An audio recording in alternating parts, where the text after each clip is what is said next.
Hey, what's going on, everybody? And thanks for joining us again. We are live. Be sure to be jumping into the comments on this one because the whole purpose of the live show is to have your perspective, bring a little, dimension to our dialogue here. And I think we got some fun ones locked in. The first one is very Orwellian and I think is deserving of really constructive conversation. The NFL is going Orwellian with facial recognition for fans and all personnel, but the thing that really strikes me is the fans.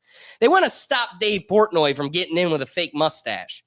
Secondly, we're going to dive into the Tuah girl. What is this thing? And is it potentially an industry plant? I don't know. There seems to be a little bit of mystique behind it, and we'd like to get your thoughts on it too. And finally, we're going to be talking about how Mr. Beast is exposed in more ways than one. And I think the house of cards is crumbling. But before we dive into it, let's introduce those that are joining us in the studio today. Joining us in the Pickle Gallery is our good friend, Silent Destroyer. Silent, how you doing today? Hey, guys, I'm doing great. How is everybody doing today? Hey, doing well. It's a beautiful day. Indeed, how you doing? I'm doing fantastic. Thank you for asking. I'm excited for today's toppings. Us too. Let's not waste any more time and dive right into it. I can't do without my good friend and my co-host today, Doug Sluka. Doug, how you doing? Oh, just dandy, considering I didn't know I was going to be on until I got here.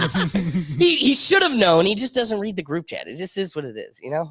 I missed one message. And it was the message telling you you're in. You're in. You're off the bench. The one time I don't read every message. God forbid. All right, Brian. To you, my friend. What up, people? Be Rizzle my shizzle. I got a video I'm working on TikTok. Stay tuned. We'll get this party rolling. Let's go.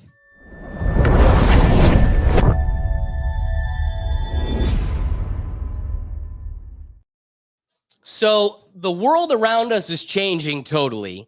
And for some, for the better, and others, the worse. We rely on technology to the nth degree, but at what point do we take a step back and start questioning whether or not it's being weaponized against us?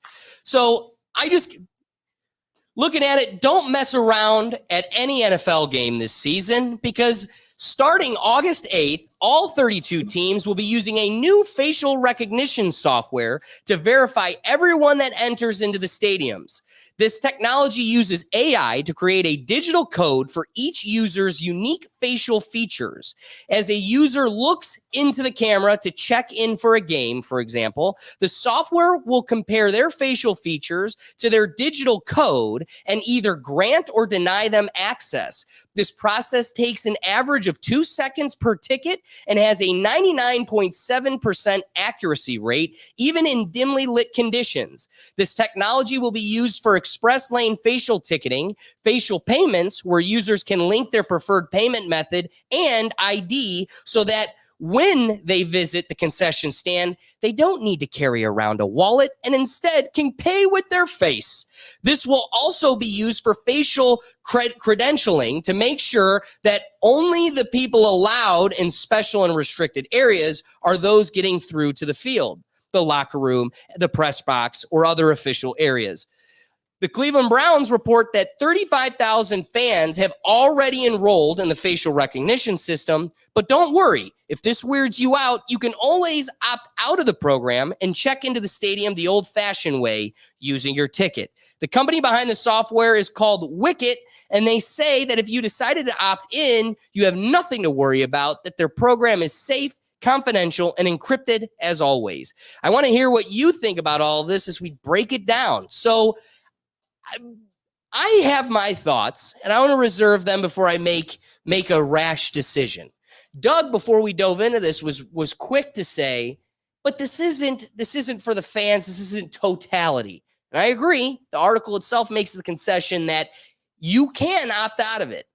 But that's with everything. You know, you could opt out of using digital currency at the Indians game. You could pay with real money, or you could pay with your ticket. But that's different, though. But how quickly is it now? If you walked in with $100 bill, legal tender, You can't use it, period. Because we're cashless. We have accepted that though, because it's not our personal information really. And so people are okay with using a piece of Wait, it plastic is because our no personal one really information. carries around cash anymore anyways. I disagree with that. People always carry around a little bit, but do they carry around like what they used to? Used to have to carry around enough to get you through.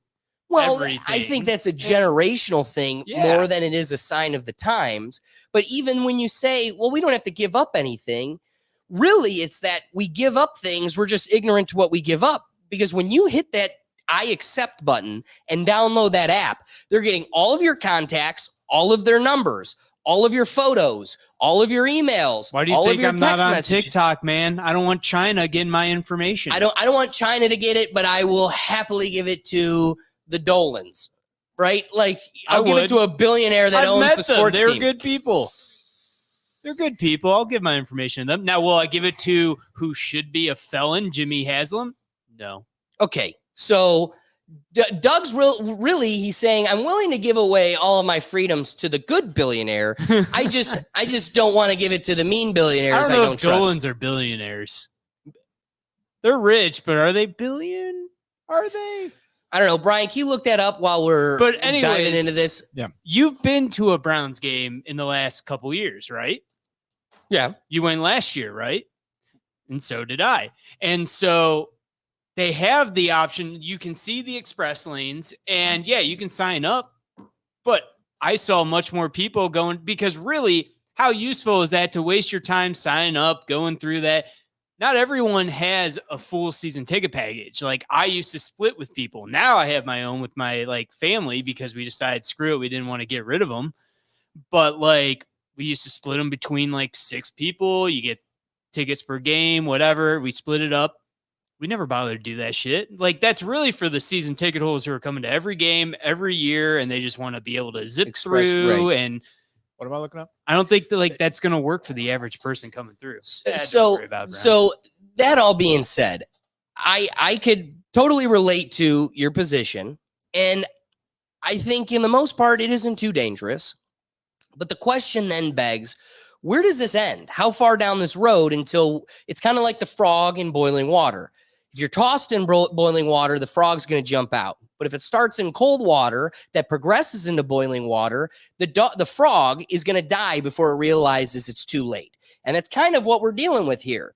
I want to take a theory or scenario that's maybe 10 years old. So let's look back to 2015.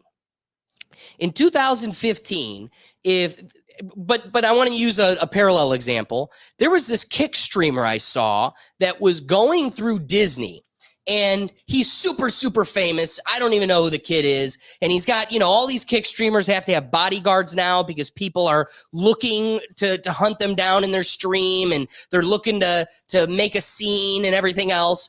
So they have crowds that gather, they get chased. This guy's at Disney, and this little kid who's a fan just wants to get a picture with him. And Disney is like, no, we're kicking you out. We're kicking you out. Why? Because you're using your personal camera. It's like, wait. So if some loser is taking a picture of their family in front of the castle for a frame at home, that's okay. But then the second somebody's going to capitalize on their fandom at your place, whether it's the people that walk through Universal, these parks, just live streaming their they experience. barely even want you to take your own pictures of your family. That's what I'm saying. Why they have the people That's walking ridiculous. around, let me take a picture for you. Well, exactly, because they want to make they push. They want to make their money. So that's insane to me that this guy is just walking through, and it's a threat to Disney because they need every cent they could suck dry. So they're kicking him out. Not only are they kicking him out, but they're also telling him he's banned. You're banned from Disney. Well, back in 2015, if you got banned from Cedar Point, or you got banned from the movie theater, or you got banned from a Browns football game, the reality was, we know deep down, you're never really going to be able to police this, but you're making the standard, or you're setting the ground rule so that if you're here again and we either catch you because security has to be called, or you're causing a scene and people come or have to intervene, well, then we can trespass you because we already kicked you off the premises and drew this line in the sand. That's how I kind of saw it serving. That's how I thought there was no harm in that. It seemed fruitful, beneficial, but also corporation. You can't really enforce a lifetime ban. You can just deter poor behavior. Well, now, like Dave Portnoy is really no problem to the NFL beyond having criticism that's accurate. And the NFL just doesn't like how accurate it is. So they ban him from the NFL. They ban him from the Super Bowl. I want to live in a world where, all right, you got to catch Dave Portnoy every time. But now with this Amazon type camera system on every corner, there'll be nope, Dave Portnoy, kick him out. He's never even in. I question, though, how accurate that is. What if he grew a big, bushy beard and, like, glasses, shaved his head? I don't know, put some... I mean, how accurate is this shit really, though? It says 99.7% accurate. If people aren't trying to really fake their hold shit. on. What if I take my picture with a face that's like, okay, now that's what they're looking for. Now that's what my facial scan is. So it's like, is my normal face really going to How do you unlock your dinosaur Android? I have no lock on my phone. Oh, man. Oh, man. Doug's we got to find you more friends, so you have to be worried. Listen, I love you, dude. You get no access to this. I'm sorry, but I know what code is on your phone. Did anybody? Okay, that's cute. Considering I just told Brian it like 20 minutes ago. Oh, I knew that before, though. You haven't Anyway. changed it in a while. That's not this phone. Oh, you changed it? That's a 10-year-old phone. So immutable point. But the bigger crux here is this technology. While useful, right? It's very nice that I want to get my soda pop and I can just walk up and smile. I hear you. How accurate is it? Doug, that was a comment to be made in 2018. At the like even before then, we can unlock our phones with our face. The Apple people, superior technology. Well, you can do that with any phone. I don't know. You guys are dinosaur people. I really don't know what the Android people are capable of. You still have green bubbles, but for us, I know cutting edge technology. I have the ability to unlock this with my face. Not only is that a cool security, but it also it is totally accurate. There is no world somebody is getting into this phone. I would love to play the game. How close, like you could find probably some kid in Croatia that is pretty close to me. Not exactly. I would wonder if we could put trick your sister's face. I'd be curious. I bet that would work. I bet you'd have to put a mole on her, right? Like I bet you it isn't totally perfect. That's a good point. You do have that identifying mark there. Trademark. Trademark. I use my fingerprint. And that's 100% accurate, right? Yeah. Like we know my you can fingerprints are already in the federal system. Sure. No, they are. But also, so are yours, friend. And are they barring you from entrance or access to anything? No, but I'd use my fingerprint to enter instead of my face because Okay. that's already in a system. We have totally departed the dialogue. I would like to have Silent ground us again. Can you bring in Silent? Silent, what are your thoughts on this whole thing? Silent. All right, so here's the thing. At the end of the day, it boils down to how much privacy for security are you willing to exchange. Now, the fingerprint thing is very, very convenient. So is the face thing. But then you kind of have to accept that these companies are going to have your data stored forever, basically. Now, a lot of people are saying, yeah, they already have my data. I don't care. But the thing is, when the government has your data, it's different than when a private company has your data, because for most governments, they handle that, that kind of sensitive information by the millions on a much larger scale than a lot of these companies do. Whereas a lot of these companies like Apple or Samsung or whatever, the scale is much, much smaller. But like I said, it honestly all depends on what kind of privacy that you're just okay with giving up, because you just have to.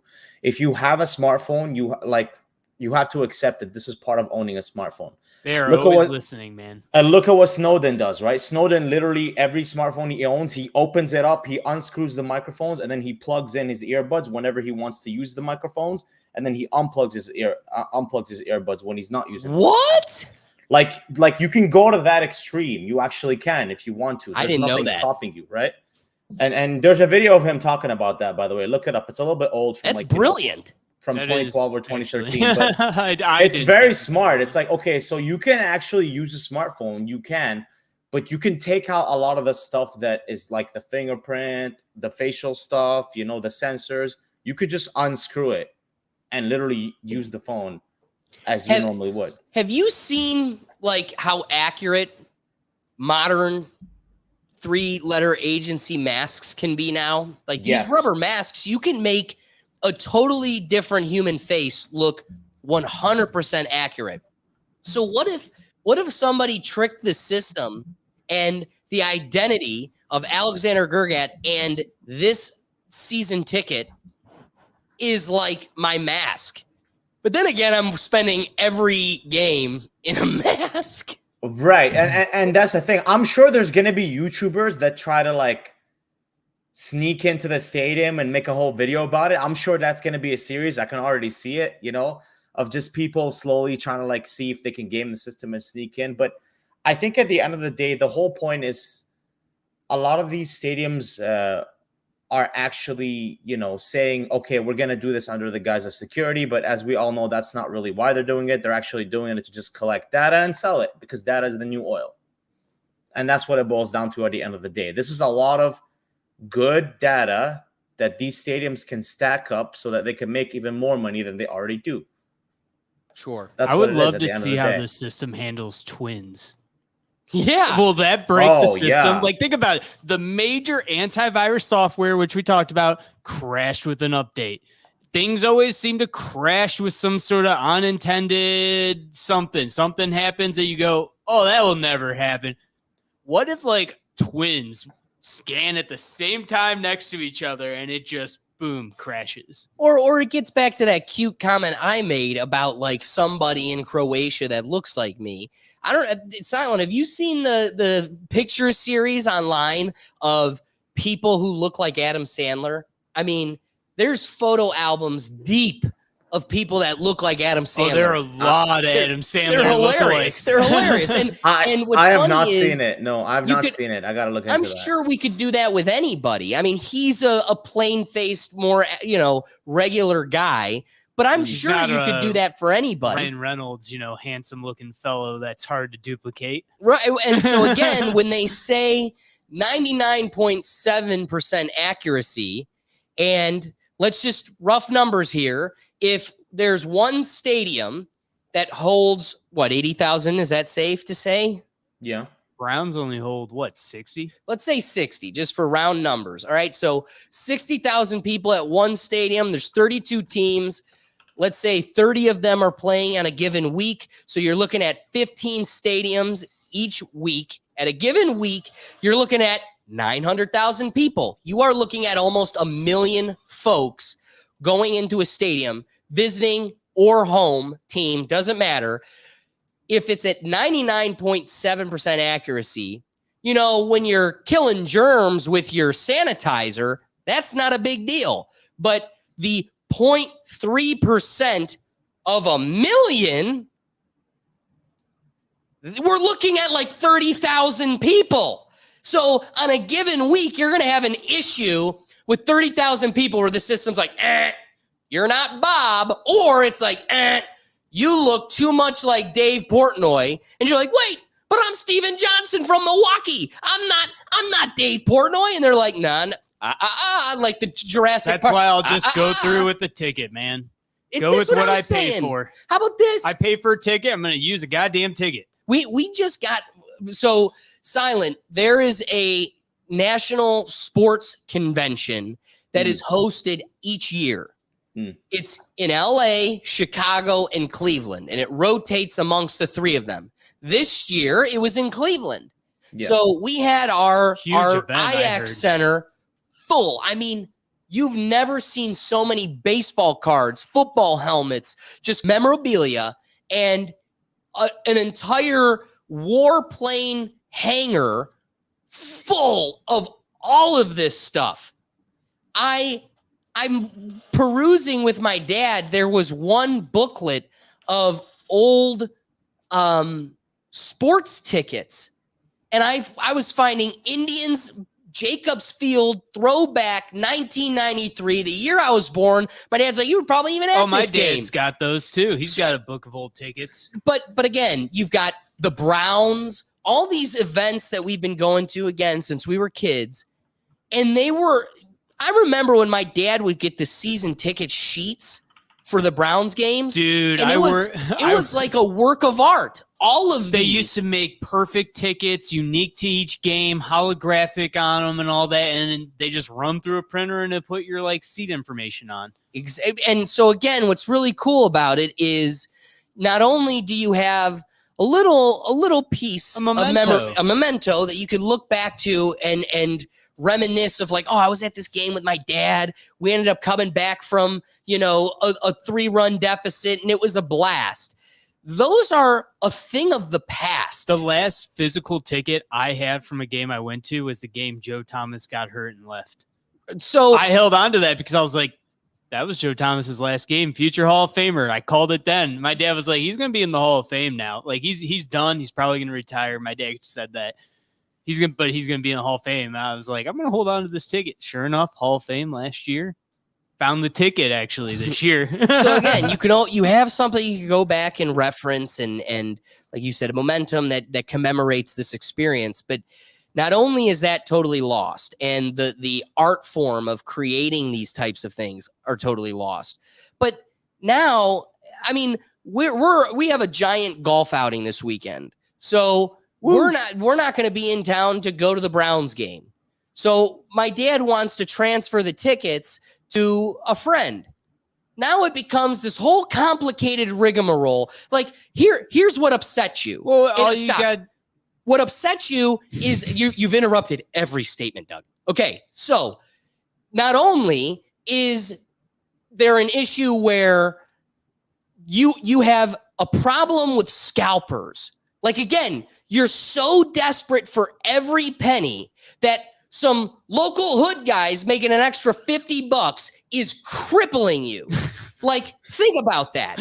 You've totally wiped out an entire industry just because you don't like them being able to make an extra buck off of it. So not only have you killed an industry that had been around for decades, but you've also convoluted this whole process to where, okay, I got to get your cell phone number. Okay, we just texted it to you. It's showing on our end it transferred. Well, I can't find it. Now he's trying to log into and my dad looks at me last night. He goes, well, I was wondering for the masses, how did they make this dummy proof? And now I'm seeing it.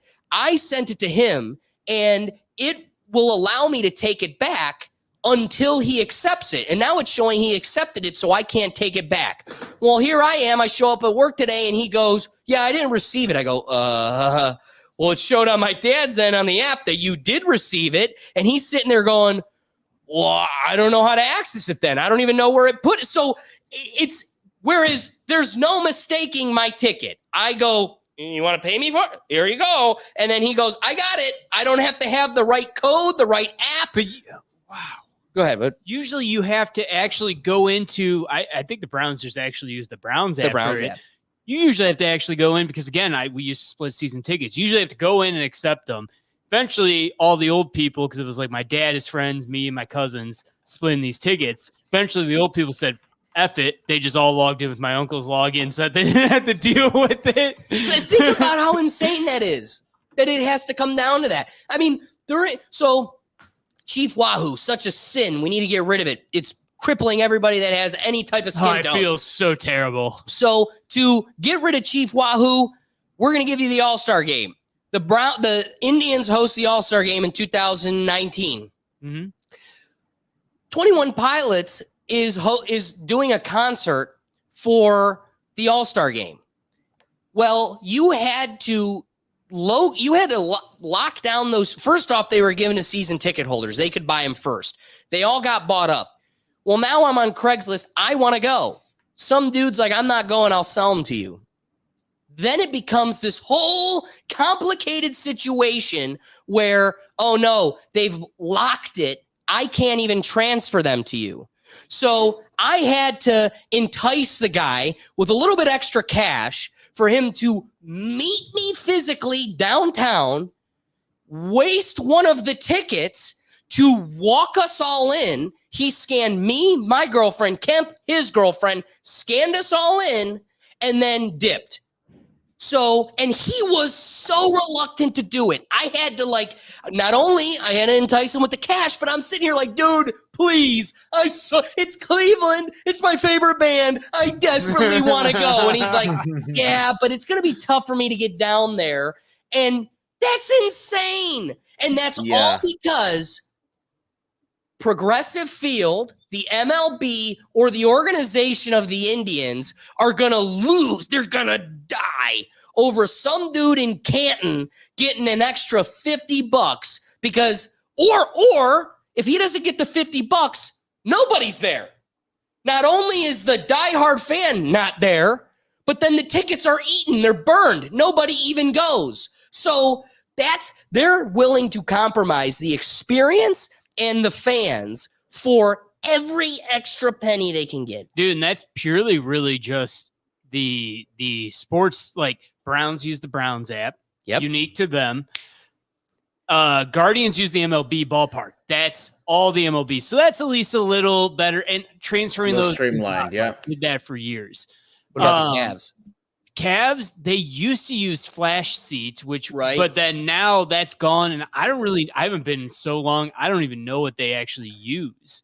I mean, what happens when Ticketmaster loses their monopoly case? But that's the thing, though, is like Browns using Browns, Guardians using ballpark, all 32, Cavs using who knows what. But Ticketmaster, all those people bought the Taylor Swift tickets and then sold them for a huge profit because Ticketmaster lets them do that. It doesn't lock it down like whatever app you were talking about there. But hold on. I'm totally talking out of ignorance now, but there is a lawsuit against Ticketmaster because of the Taylor Swift stuff. Because people were charging outrageous? Well, no, outrageous? because people were getting locked out. Oh, yeah, the scams. They would say they sent the tickets, but they really didn't, or they'd sent it to multiple people, and whoever first got there and scanned in happened to actually get in. Which is crazy. So, but really, the Ticketmaster case itself is about how they have a monopoly on the industry. And I don't want to absolutely do. Right. And I don't want to get lost down that road too much. But John Bellion, who is like a huge artist, he did a piece about how when you go on tour, you enter into a contract with It's not necessarily. There's a few other Live Nation. Nation. I was going to say that. Yep. The main one is like Live Nation. Mm-hmm. This is actually different than the Ticketmaster problem, but Live Nation will sell you. They not only do they have the monopoly on all these venues. We got the Inn, so you kind of need us, so you could get into all the venues across the country. But they will charge you a flat rate up front. So no matter what, you got to do that show or you are at a severe deficit. And it's at a point where even if you have to sell all the tickets, you're still not seeing any of the food, the bev, any of that. They've got a cut of your merchandise. And if you sell out totally, you're still barely ahead. It's a crippling. Dude, and merchandise used to be like, I feel like the biggest profit for most bands. Yeah. Like, because that used to be 100% them. They'd sell their own merch but now, like you said, Live Nation, Ticketmaster, they've all got their own little niche. Can't say monopoly, but it's a little niche. Well, it hasn't been ruled a monopoly yet, so we'll just say, they own their market. Right. So, Silent, I'm curious. What are your thoughts? Is it hyperbolic to start calling this an Orwellian technology, or should we truly be concerned about where this road leads? I think it's a combination of both because I get, like I said, I get that the NFL is trying to create a convenient way to check in and, keep the disruptors out and all that. But at the same time, too, there has been a lot of systems, like you guys said, the little physical ticket, or even like when I went to a Blue Jays game, it literally was just a QR code. It didn't have a name on it. It just had the fact that you paid for the ticket, the seat number, the level of the stadium that you're on, and that's it.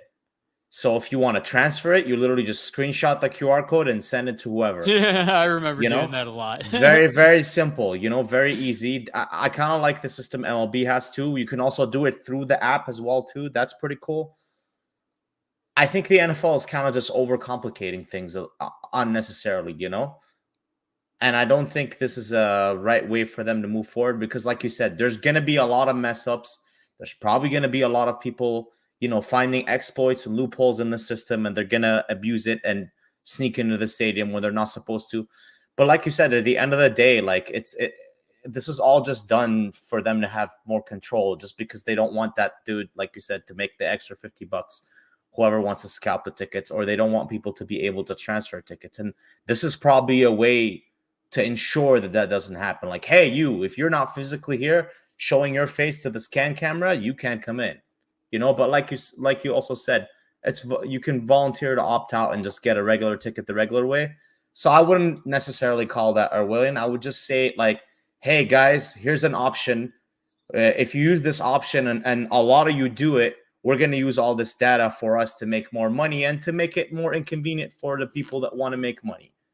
And that's what it is at the end of the day. The fact that you even still have a choice, I think, makes it not as Orwellian as it seems to be. But like, I completely understand their perspective from it too, because for them, it's an easy way to make money. And it's kind of like a new process and a new technology that they could try out and test out. But I think they'll eventually see that probably most people are not going to want to check in or get a ticket with their face. And they're probably just going to waste time and money on the whole thing. But that's just my prediction. I can appreciate that position. So, wrapping thoughts, I'm going to get to this point. I can appreciate a world where they will learn that the majority of people do not like this. The sad part is I don't think that'll ever show its face. I don't think they'll ever learn, or even if people don't like it, they won't stand by it. I say it a million times. You vote with your views and you vote with your dollars. The sad part is no matter how much Bud Light pissed people off, they still eventually went back to buying Bud Light. Doesn't matter how many times Gillette calls them toxic men, they're still going to go back and buy Gillette. It doesn't matter how many times Nike calls them racist and slave owners, they're still going to go back and wear the swoosh. So I want to have that hope, but we're all ignoramus lemmings. And so no matter how much I don't like it, but I'm still going to go. I mean, look at me. I wasn't going to go to an Indians game the day they called me racist for liking the Indians, but you do it long enough to where all my friends are still going. All my friends still love the Indians, and I'm sitting here alone. Very quickly, you also get in line. So I appreciate that position, but I don't think it ever comes to head because we are weak and we don't stand for anything. When it comes to like this technology, the technology is always going to be sold to us as convenience, as something that is going to make life easier and open so many other doors for us. But if you look at it, and that kind of goes down the line of all the different forms of this access technology, every step is just another arm of control. Yeah, no, we're going to make it easier for you to buy your Coke. But then I'm also going to have the ability to know exactly who's coming into this bitch and who I can stop and how much you're buying, what you're buying. Oh, that's huge. That's huge. They'll be able to know exactly. I mean, they'll have it down to a science. The people at the top, the higher income people in the club seats often do this type of behavior, whether it's predominantly by drinks. That is gold. But that's what they do it for. Well, yeah, that's Oil. gold. Like they want that. They want to know what they can make money off of and know what they won't make money off of. But see, even then, it's all packaged as like marketing. I just need to know your geolocation so I can give you ads better. And the total lie is that they're not using it to know your exact location at all times, to try to cater your behavior and deter you from some actions and promote others. I mean, again, it's all control. And so right now it doesn't feel like much control because I'm just buying a Diet Coke and it's got Myles Garrett's face on it. But at what point does that stop? And it comes back to the frog in boiling water. If they don't just throw you into an Orwellian prison and the walls just slowly get built behind you, you'll be behind bars before you even realize that you've been put in a social jail. So I leave you with that thought. Doug, what are your rapping thoughts? Well, the scalpers thing that you brought up, I really didn't even think about that. That has disappeared, but I didn't even think about that. The facial recognition, that for sure is going to kill them if it goes fully to that. But even then, like, tickets aren't even actually printed tickets anymore. And I can't remember the last time I actually saw a scalper. Like, but I never thought about that because it's been that long that I didn't think about that. Technology killed that job, and it really did. But I don't give two shits if someone wants to go through and do the facial recognition. The day they're going to force me, a season ticket holder, to have to do that is when I'll probably just cancel my season tickets because I don't really want probably today. The problem is when you're finally faced with it and your friends are still going and the Browns are hot. They just came off of a Super Bowl. But they're gonna and you're gonna find an excuse. I have season tickets. I give them to someone. They're gonna make every random person, Johnny Joe from Alaska, who happens to be in town, wants to go see the Browns. Like, just like, then they have to do their whole initial scan. Like, I just can't see like a full rollout of it. I can see the sheep falling in line without force, but there are going to be plenty of people who don't want to F with that. My dad, his friends, they don't want to F with that. So I can't see them doing a full implementation of it, I guess, is my rapping thoughts. I don't like it. I can hope. I'm not gonna do it. Like, I have no problem with at the Guardians. You go and they do you put what you're gonna buy on a thing, and the camera knows what it is. I'm cool with that AI. I'm cool with that recognition. I don't want them recognizing this. Right, me. I could agree. Brian, what are your rapping thoughts? I'm on the lemming and sheep side. I don't really. Why make a scene or make anything different? I'm just gonna walk up, bam, they got my face, they know I'm here. If I want to go to the concession stand, I don't understand how that little part works, but probably like how they're gonna charge me, and they charge it. Normal people may not be able to do that, but season ticket holders, I bet, is probably what that is. Okay, that makes sense then. But I don't know specifically. But I don't know how. You're absolutely right. How will they know a normal person there? I didn't even think about that part. just like TSA or whatever. When you're at the airport, I know you can opt out and you can do whatever, but I'd rather just make it through and let the line keep moving. Right. I hate the TSA. If we're gonna bring them up, I have to throw that in there. Well, it's only the beginning. I love that, like, TSA pre-check is a longer line now than just the regular TSA. Yeah, I thought about signing up. Glad I Nexus. That's why you got to get a Nexus. Mm-hmm. Why? The Nexus lines are usually the fastest. Really? Mm-hmm. And now, is that more expensive? What is that? The Nexus is $50, but it allows you fast entry to the US and Canada. To the US. Mm-hmm. So that's Canada a Canadian thing then? It's a joint thing between the US and Canada. Okay. So that would work with us coming there then. Get us in quicker. Yes, into Canada and into the US too. Yeah. Well, that's cool. And that's instead of TSA pre-check? Yeah, it becomes a combination of the both of them. On the US side and on the Canada side, it becomes well, so would you have already had to have paid for TSA pre-check to get that? I think it's $50 for 5 years. Oh wow. Because it's Yeah. he's saying So it's that's not between bad. like Canada and US, so I'm assuming it's Right, but do you different need to than have the both? pre-check, I'm guessing. But he said it's in tandem. So do you have Oh, to it's have in both? tandem? You don't have to. That's the thing. Once you have a Nexus, you don't have to have a TSA pre-check. Oh, the Nexus cool. qualifies you for a TSA pre-check. Yeah. So if you're ever flying into Canada, Gurget, Right. Hey, Mhm. that's $50 you've ever spent. probably is easier than The customs. only issue is the waiting time is 24 months. So apply as fast as you can. What do you say? It's only left for 24 months. Yeah. The- So do yeah, it today. The waiting time, the waiting time, like because the issue with that is you have to do 2 interviews. You have to do one on the Canadian side and one on the American side. jeez. And the waiting list for that right now is I think 24 months. So Wow. Mhm. Wow. I'll Remember just drive things were over. Simple. I'm going to drive to your place. Remember when there used to be no border with Canada? Yeah, seriously. Toronto podcast coming soon. Stay tuned, guys. Yeah. And then Canada was like, yeah, you're letting too much riffraff in. We don't want any of that We continuing don't want them up coming the, north. up the line here.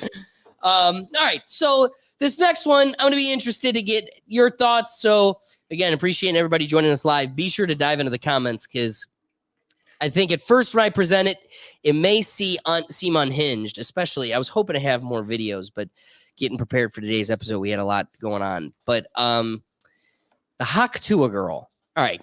So for those that don't know, I was going to have the clip, but this girl's getting interviewed in Nashville, and they're asking her these questions, and it caught the hearts of men across the world when she exclaims that the thing you got to do to satisfy a guy and treat your man right is you got to Tuah spin on that thing. And what was the most fascinating and interesting thing about this was how viral it went and how it became like the biggest thing on the internet. Absolutely huge. Overnight, to where I'm listening to Joe Rogan and they're having the same conversation. You're listening to the news. Where'd this girl come from? It's the biggest, hottest thing. And Tuah. And she didn't have any social media, which, okay, sit in that one for a minute. We're talking about a girl in her early 20s in the modern world who clearly is social. Kind of like Matthew Crooks, ironically has no social media leading to this point. And I'm believing the story you're selling me so far. And she gets interviewed. This clip goes viral. Now, here's what's interesting. As the founder of the Rethink Tank, if I interviewed the most viral moment of today, and the Rethink Tank and or Alexander Gurgat is not mentioned once, the black fella that interviews her, nobody knows his name. The show doesn't exist to anybody. It's just an omniscient figure that made this girl with no social media presence that came out of the ethos the most viral person overnight. Then she immediately has a team of marketing agents and lawyers, and they are going to roll out her social media plan. So there were days where she's being interviewed and people are asking her, well, what are you going to do? What's your plan? And she's like, oh, I'm still getting together, but, we're going to be doing things on social media, maybe a podcast, blah, blah, blah. We don't know yet. And I so badly wish I had it. You could find everything on TikTok, so go there, but you could find it anywhere online. In a live, somebody asks her, well, are you an industry plant? And her response is goofy. Her response is like, me, an industry plant? No, I'm just a regular social media girl. And, okay, it was a funny clip, maybe the first time I saw it. It was a good fun the first time. Did you audibly laugh out loud, or was it one of the internal, like, okay, like it isn't, like Like it was It was enjoyable, fun. Yeah, but it was I didn't go ha ha ha. Like I gotta tell you that I didn't LOL if that's what you're yes, asking. yes. No, I am in here for the scientific method of measuring LOLs. And I'm going to say there were 0. I'm going out with a 0 LOL for this. But first, there's a New York, the only article even addressed, because again, this strikes at home. I put my I'm in that dude's shoes. If I accidentally interview the most viral moment and I'm also not riding that wave, I'm going to be upset. I'd be riding that wave. So you go dig online, there is only one mainstream news source that does an article addressing these guys. And it was a pair of gentlemen. They, Mr. Dickerson, 25, and Mr. Marlowe, 24. So again, roughly the same age. They're out here talking about how at the end of the day, nobody would know who she was if we didn't bring it to the light and post it, said Mr. Marlowe. A lot of the audience who hadn't seen us before think we grew off this one clip. People were treating it like we were nobodies and didn't already have a platform. Apparently, through posting on YouTube, Instagram, and TikTok as Tim and D TV, just former college roommates, they have a pretty substantial following. They talk about how, their channel is mostly just jokes and we're not pressuring. No, this is your privilege. You don't have to learn English. We're not pressuring nobody or nothing. We're just capturing the vibe. And that's what we do best. I'm cool with that. But I'd also be irritated if Tim and DTV doesn't exist in any of the minds where she's going on Whitney Cummings' podcast and talking about all the great things to come. She's going on all these huge platforms, and never once is the name Tim and D brought up. Does she acknowledge where she came from? Very peculiar. But I also want to throw into the mix, the Hawk Tour Girls spit take is spinning pure gold. The hat company she partnered with is racking in tens of thousands of dollars, selling a ton of apparel featuring her infamous phrase. And in just a span of a few weeks, she had made over $65,000. So, one, in a world where we have intelligence agencies that have mastered the ability of implanting messages or curating the behavior of communities and individuals, are we seriously going to take on the position that they have not mastered the ability of creating viral moments?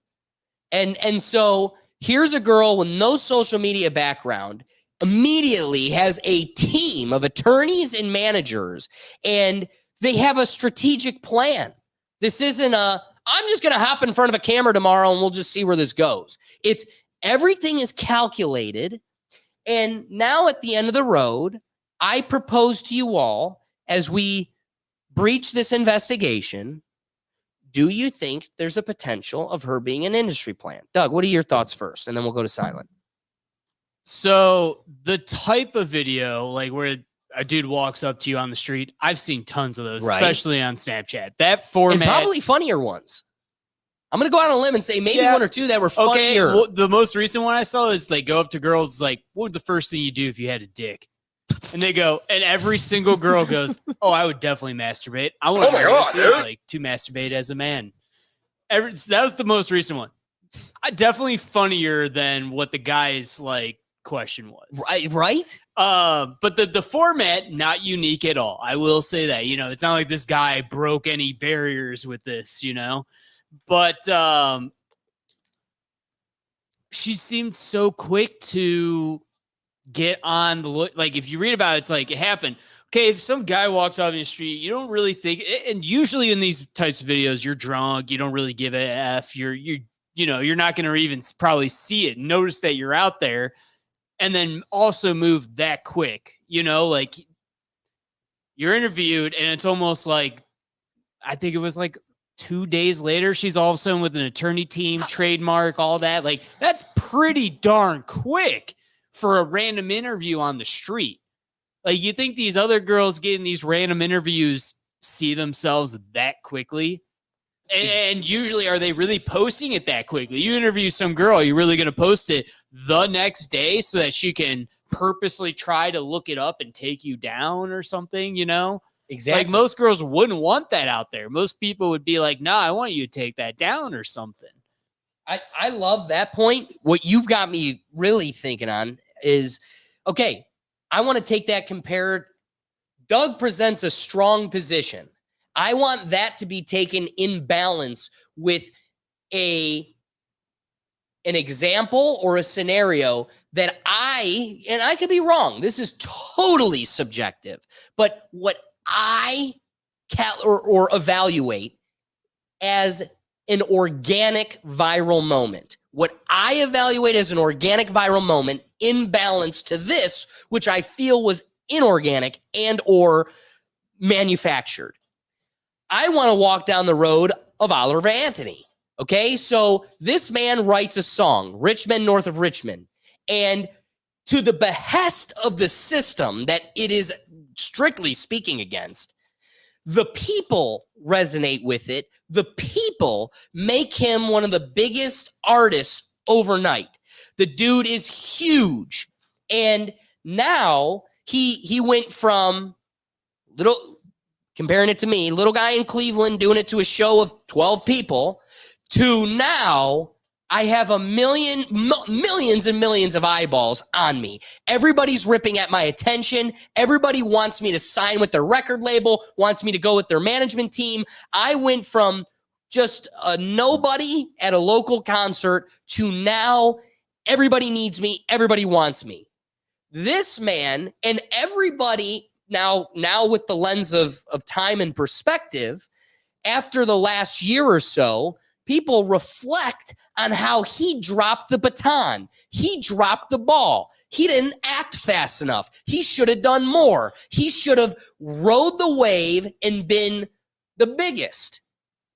But he made the decision, I'm going to do this on my own terms. I'm going to make sure I don't get swindled by jumping at the first opportunity I have. Yeah, the very first offer. Exactly. So he takes a very slow, calculated approach. And now, even though he's not being interviewed by The View and he's not being a press story on the Today Show, he still has a world tour that is totally sold out.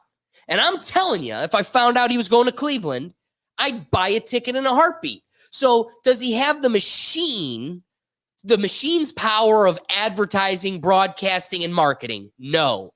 But it was so organic and it was so powerful, resonating with real people, that he really can't be canceled. He really doesn't need to go break his neck or sell his soul to somebody that can amplify him, because he's moderately comfortable, which that's really belittling it. I mean, the dude is more than comfortable. He's super huge and wealthy now, but compared to Bono, he's moderately comfortable. He's owned by nobody, and he did it at his own pace. And so the masters, that pull the strings would say he dropped the ball. He should have done it quicker. He could have made more of this. But truthfully, he owes nothing to nobody. And that was poor English, as I said. He owes nothing to anybody.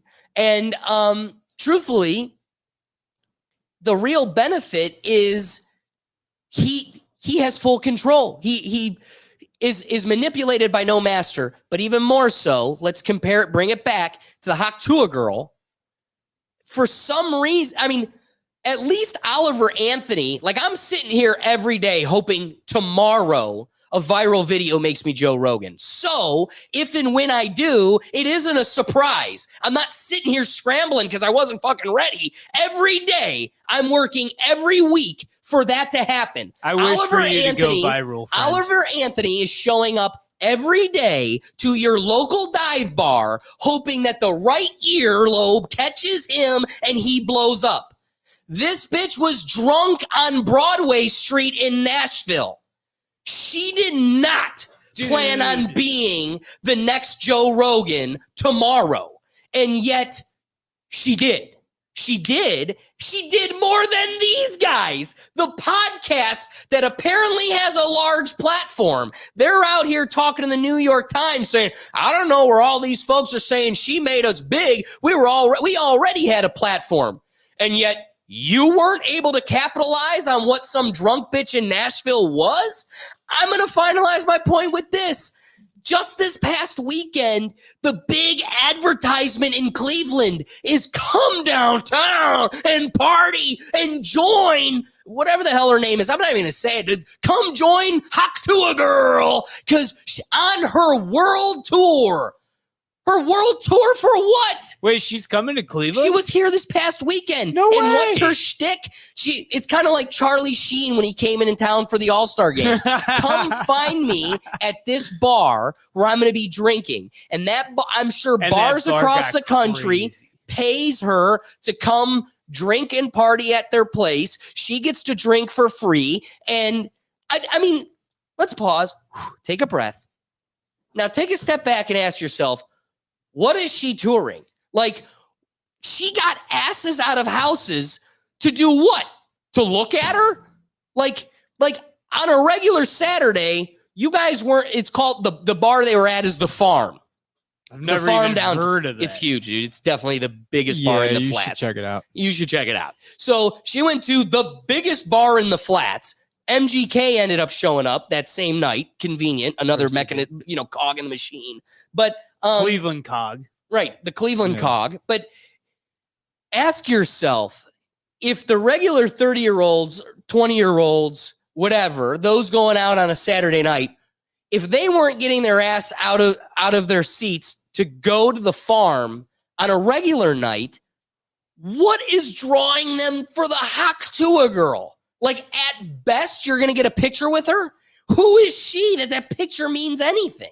So, to me, it seems like I don't know. Maybe it's because I'll end my thought with this. Maybe I'm too hyper isolated in my echo chamber, and I don't have any of my friends around me that give a shit, because I'm sitting around looking, going, who is here giving a shit? Especially now. I could see when it was viral day 2, everybody's going, dude, spit on that day.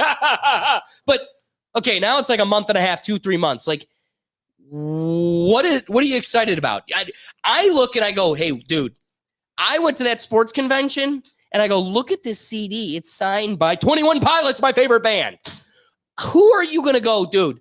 Look at this picture. It's me with the Tuah Girl. Who are you showing that picture to? And who's going to give a shit? I don't know.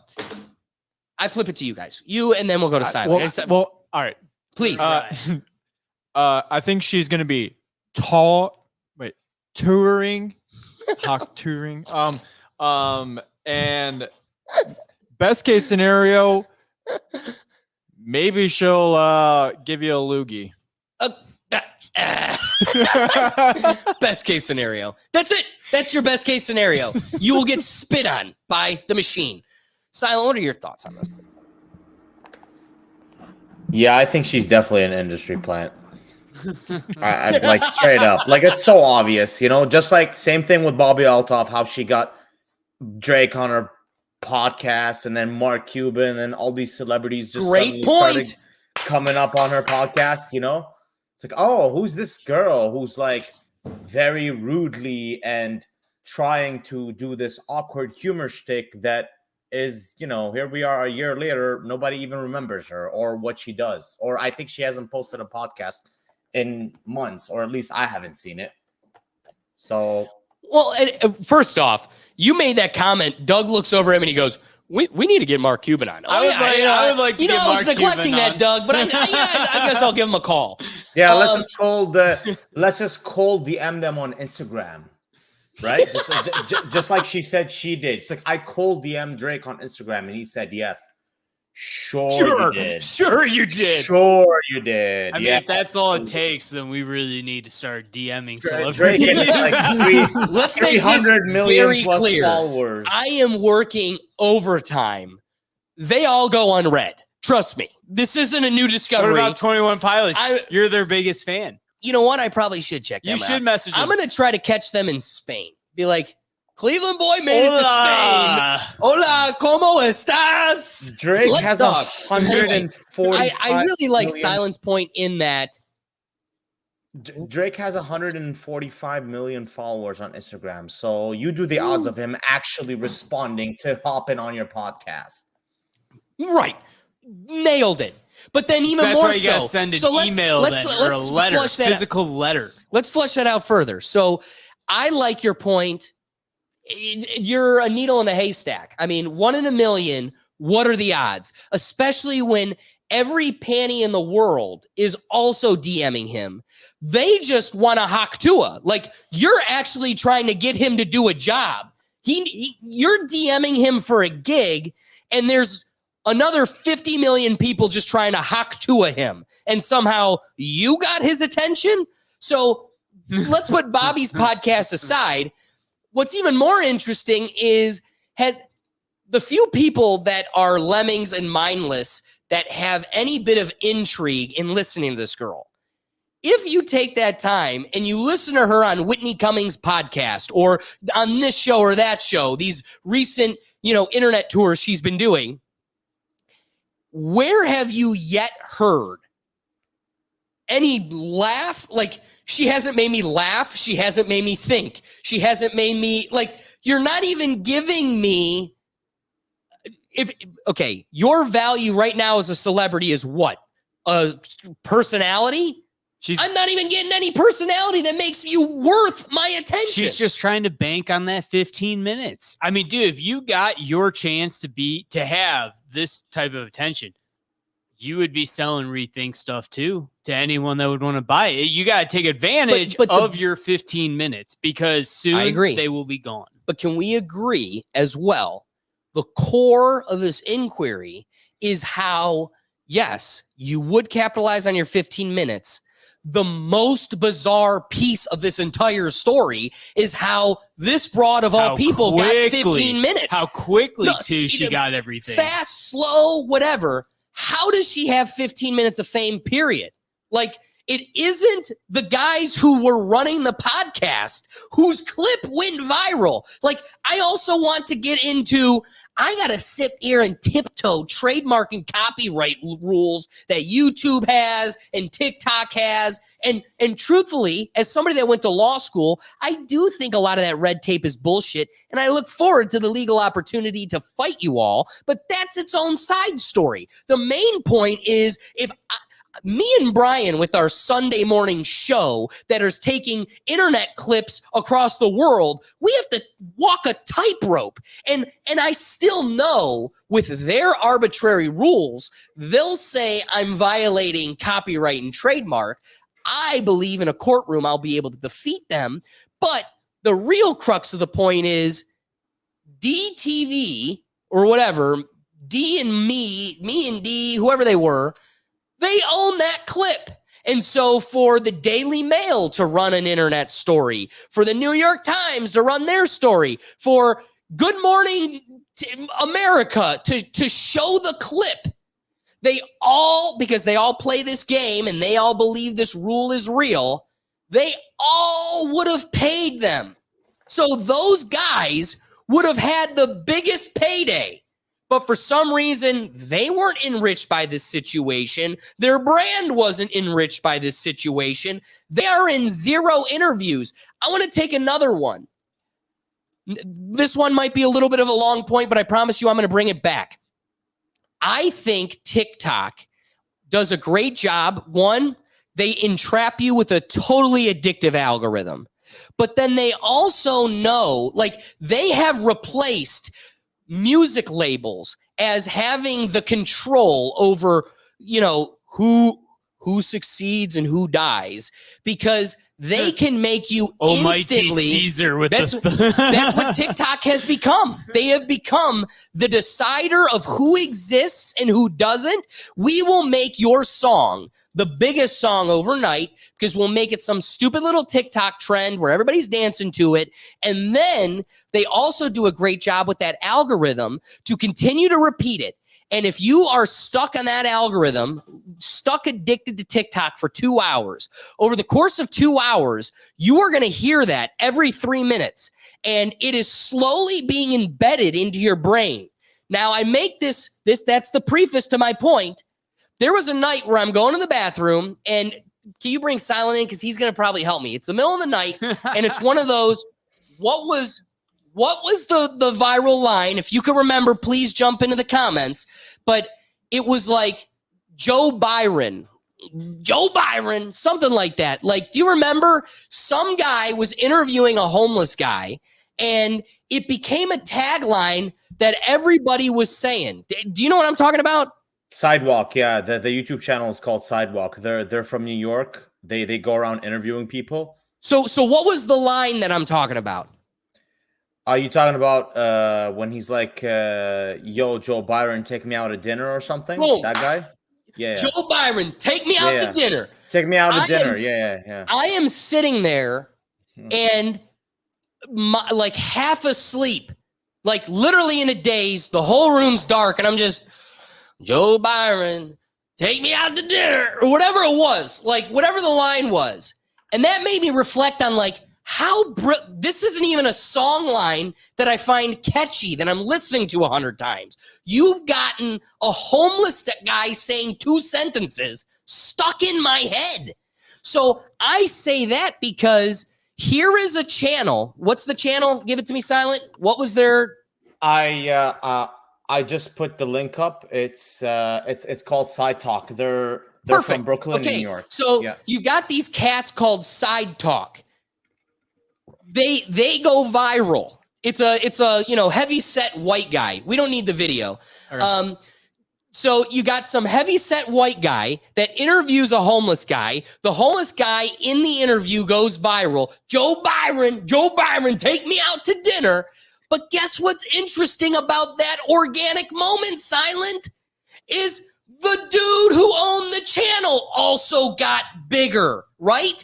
And also, it wasn't just that one interview clip that went viral. He had some old ones that got, new notoriety that he didn't have before. Yeah. He had secondary user of history. That ain't your first thing. These guys literally say to the New York Times, don't belittle what we did. She didn't make us viral. We were already huge, but yet none of your other shit rode this wave. Somehow she did. But not only have you not come out with more content like that other guy did, he came out with more viral moments that were getting stuck in my head that followed that clip, but then it also dug up all of his history.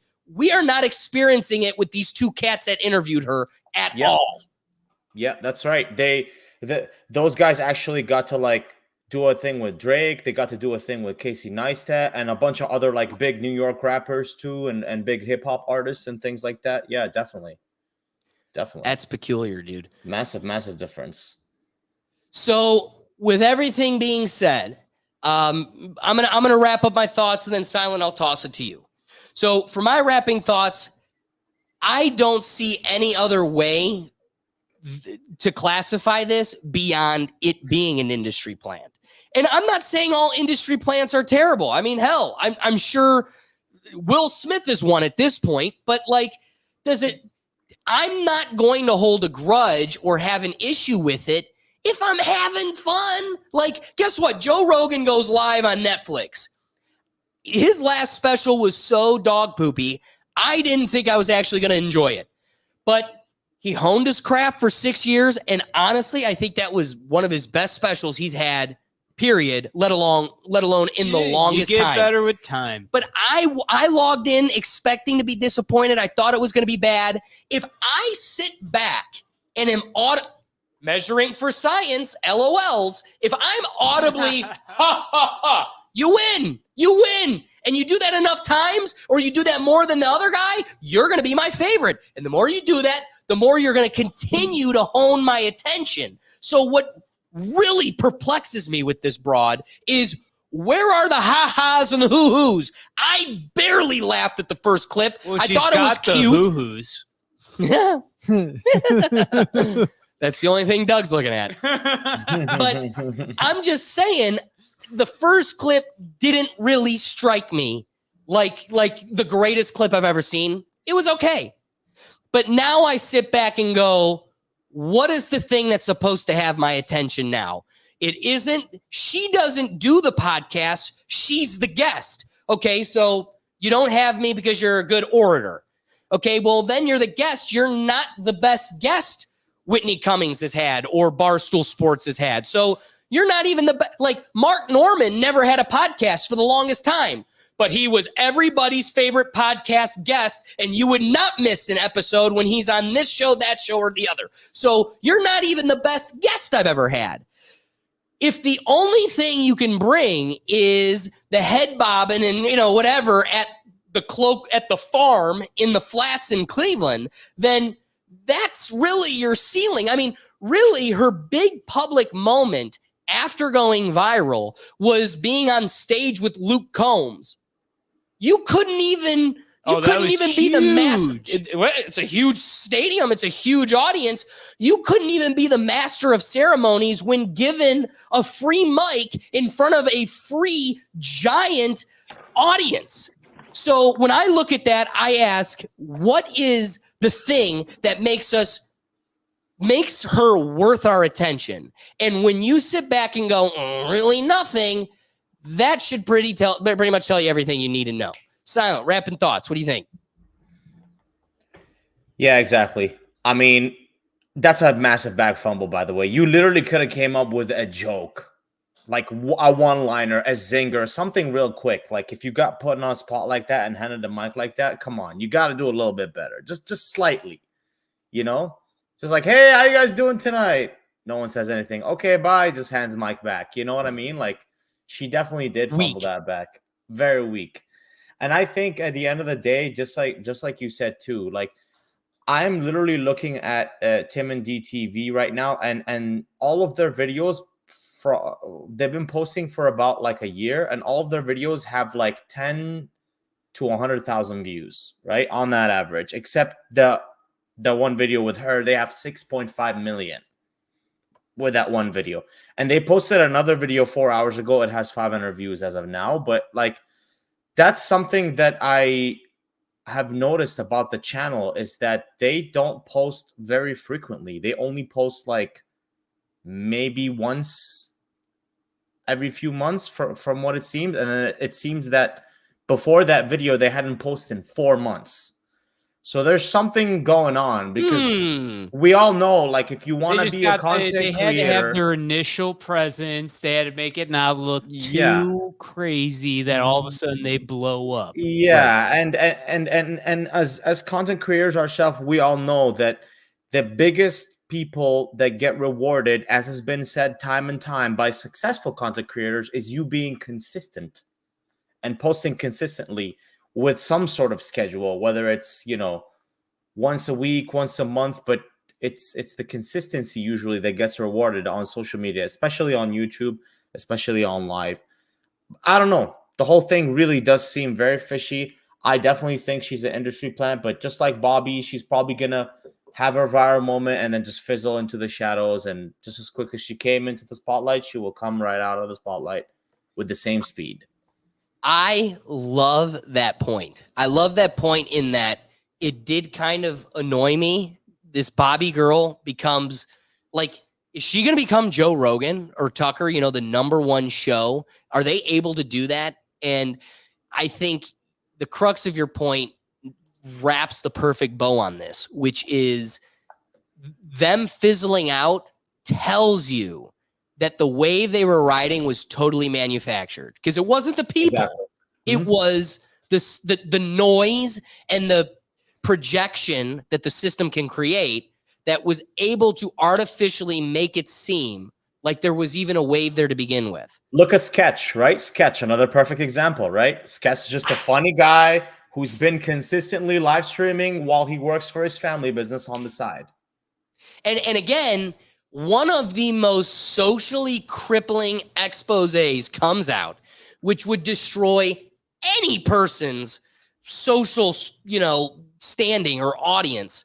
And truthfully, he's bigger today than he was prior to that. Exactly. So if that tells you what an organic audience can create for you, he has reached that Joe Rogan status of uncancelable, right? Mm-hmm. Exactly. Doug, rapping thoughts. I just kind of gotta agree with Silent there that she's got to fizzle. I mean, like, it wasn't like what she said was like, oh my god, what a. It was a momentary like, like, LOL. Nah, I didn't LOL. Right. So I don't know. Definitely like a plant though. She moved pretty darn quick to take advantage of the situation. Whereas all these other channels that are doing the same type of interview things, man, those people aren't jumping on them. Right. No, you're 100% right. Brian, rapid thoughts. Going off of Silent's point, you got for content creators, you got to be consistent or have enough money to be putting out promos and sponsoring your own videos. So,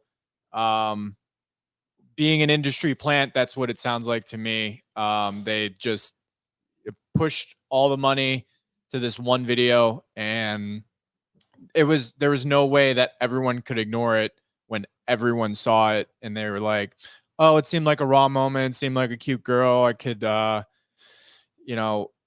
got a ha out of it, but I didn't out loud ha. So it was more of like a internal, like, yeah, seems reasonable and realistic of an interview. All right, so let's start landing this plane with our final topic. This one's a bit crazy because Mr. Beast is exposed. And there's layers of this story because it seems that the initial story that broke is just tumbling the house of cards around it. This all kind of initially began when the internet was trying to cancel Chris Tyson, that's the dead name, formerly known as Chris Tyson, aka Ava Tyson. This is Mr. Beast's best friend who was really a part of the Mr. Beast channel from the onslaught. He was there as the channel blew up, grew big, and he was able to kind of ride that with the whole crew. Chris being a staple for a lot of the videos, he had his own audience, his own fandom that was rallying around him through the Mr. Beast audience. And he was able to kind of build a little platform himself. He then transitions into a woman, abandons his wife and kid, and starts taking on this mentally ill lifestyle. Now, that being said,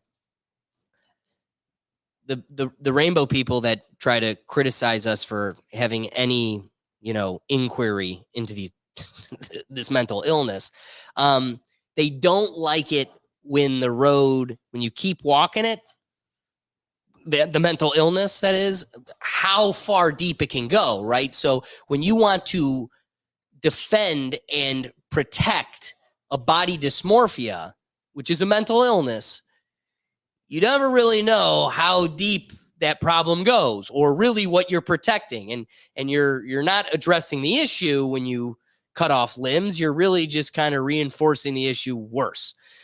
Because then it came out that Chris, at the time, was, well, he's a Lego with a P, right?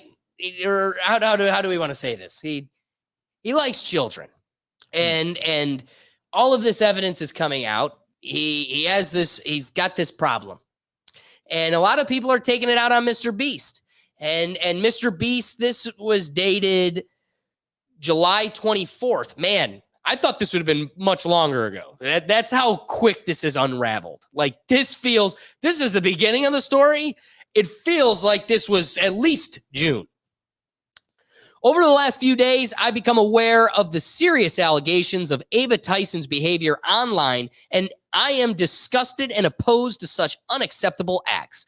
During that time, I have been focused on hiring an independent third party to conduct a thorough investigation to ensure I have all the facts. That said, I've seen enough online and taken immediate action to remove Ava from the company, my channel, and any association with Mr. Beast. I do not condone or support any of the inappropriate actions. I will allow the independent investigators the necessary time to conduct a comprehensive investigation and will take any further actions based on their findings.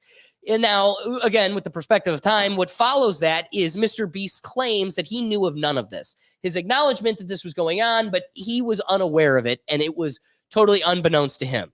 Well, the internet, the human hive, is undefeated, always. They will find anything, anywhere, anytime. So they are persistent, and they continue to dig and have screenshots, chat rooms, all these things showing not only was he aware of it, but he kind of played into it a bit too. And that being the tip of the spear, all of these other elements of the Mr. Beast brand are tumbling alongside it. There have been injuries during a lot of these. I mean, the man rebuilds Squid Games and makes a multi-million-dollar set that honestly looks as good, if not better, than Netflix. And yet, you don't hear any issues of it. It's totally hunky-dory, fine and dandy. For us to then find out that through all these videos, there have been severe injuries to contestants that have been hidden. A lot of the drama between players is fictionalized. And this one gentleman, Dogpack404, you gotta go see his video on YouTube. He does an expose on Mr. Beast that exposes everything. One, that this is totally there's so much money behind Mr. Beast that those that are catching the side trimmings are quick to look the other way. The tax collectors, all these entities are happy to look the other way because everybody's high on the hog with this Mr. Beast stuff. And Dogpack404 released a YouTube video that one articulates how this is an illegal lottery to children. Like, you actually cannot do this. He goes about how Mr. Beast manipulates children to buy Feastables so they could win this thing, and this thing is never even given to people. But also, he preys upon children. Like, it's not only the illegal lottery aspect, but then they're showing how a lot of these gifts he's saying he's giving out, he really isn't. Or there's an asterisk to it. It is, but it isn't totally the full story. So there is a guy on TikTok. You may have heard of him. He's really funny. Scumbag Dad does a really good video kind of introducing this topic. So we'll go to him. Mr. Beast is having a rough week with his ex-best friend talking to minors, and this guy coming out with a wild expose video. I have to give props to Dogpack404 for everything he's done because it's well articulated, it's well put together, and I always said that if someone successfully spoke out against performative charity and caused a major change, it wouldn't be me. It looks like it's going to be him. And now even the New York Times is in on it, since it's slowly being exposed that the Beast Games have multiple injuries. The Beast Games have gotten so ludicrous that even I've got someone on the inside. But still, I see people post this. All that matters is he helped someone. But there's a problem with this defense. The problem is you have to have a limit. At what point are you willing to admit that someone's a bad person, even if they give away Teslas or money? Everyone who does performative charity is bad. And they've been hiding behind the skirt of Mr. Beast for too long. If Mr. Beast goes down for this, it's actually a good thing because people will start to question the other ones who try to be like him. Influencers are being trespassed at homeless shelters and having the cops called on them because they're violating the rules, because they want to be like Mr. Beast. This situation is finally laying bare the true motivations of people like this. So, Silent, I flip it to you. I want to ask, what are your thoughts on the Mr. Beast stuff? What are we missing? Kind of help us flush it out as we go down this rabbit hole.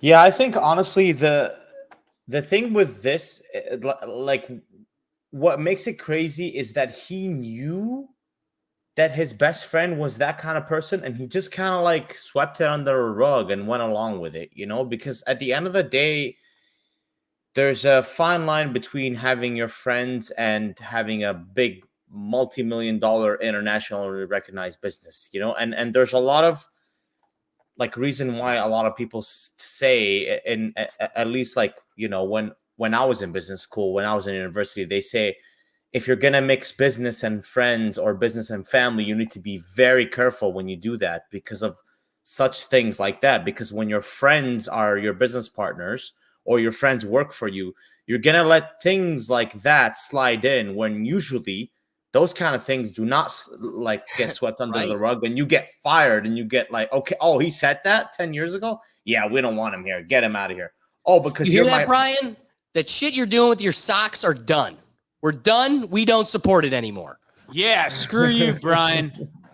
fired. You're I don't fired. know what we're talking about, but I'll Socks? jump in. I don't know what we're talking about. You're fired. I got nothing to say.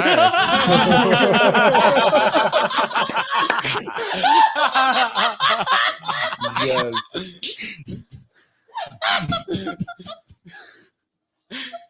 It just totally caught me off guard. All right, didn't mean to totally derail you, Simon. Please. No, that was great, and that actually like helped propel my point here.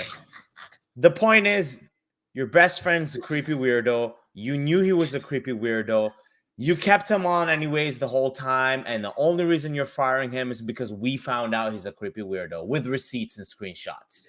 So at the end of the day, that's really what it boils down to, right? Is that Mr. Beast probably would have kept him on or her on like the whole time, knowing that he or she is that kind of person, and he just like went along with it because of their friendship. But realistically, we all know, like I said, that wouldn't have flown if it was a real business, and if it was someone who was not your best friend, at your company doing these things, you would have probably fired them immediately. But that just goes to show you that like nepotism and favoritism is just like human nature. If you know someone and they're shitty, but because they're your best friend, or you've known them for 10, 15, 20 years, you don't really want to cut them off, or you don't really want to punish them for the shitty things that they do. And you kind of just want to bring them along with you on the ride of this like crazy wave that Mr. Beast has been riding for the past like 5-6 years now. You're so right. You're so right. I don't know, Doug, what are you thinking? Well, I do have a comment on the Beast game stuff we were talking about, people getting hurt. We all know the actual Squid Games. We all know Doug would have gotten hurt if he were to compete in any of these games. Absolutely. Are you kidding me? The fragile friend. The red light, green light, I probably would have been just killed in the first game if I was competing. No way I'd be the winner in Squid Games. Absolutely not. There's no way in hell. But like you talk about the injuries in the Beast games, there was like the real life Squid Games. What was it called? Squid Game, the challenge. And a bunch of people got hurt. Like, cause it took them hours. Like the Netflix one. Like they the did a Netflix live challenge. action one. Exactly. Yeah. So like what I had read about is like, the red light, green light that they did. Yeah, the actual game should only take whatever time limit, 3-5 minutes, whatever they have it set to, but they have to film it. So they're saying they're out there in the rain, whatever. So there were multiple reports of like nerve damage and hypothermia and all these other things. And so like the contestants were trying to sue. I don't know if it ever came of it, but like us talking to the Beast games and the injuries reminded me of that. And I was like, oh my God, I remember that. So I pulled it up and like they were trying to sue to get money from it, because it's like, okay, a 5-minute game, but you're having them out there in the cold for like 5-6 hours to film one thing. Shit's gonna happen. I don't know.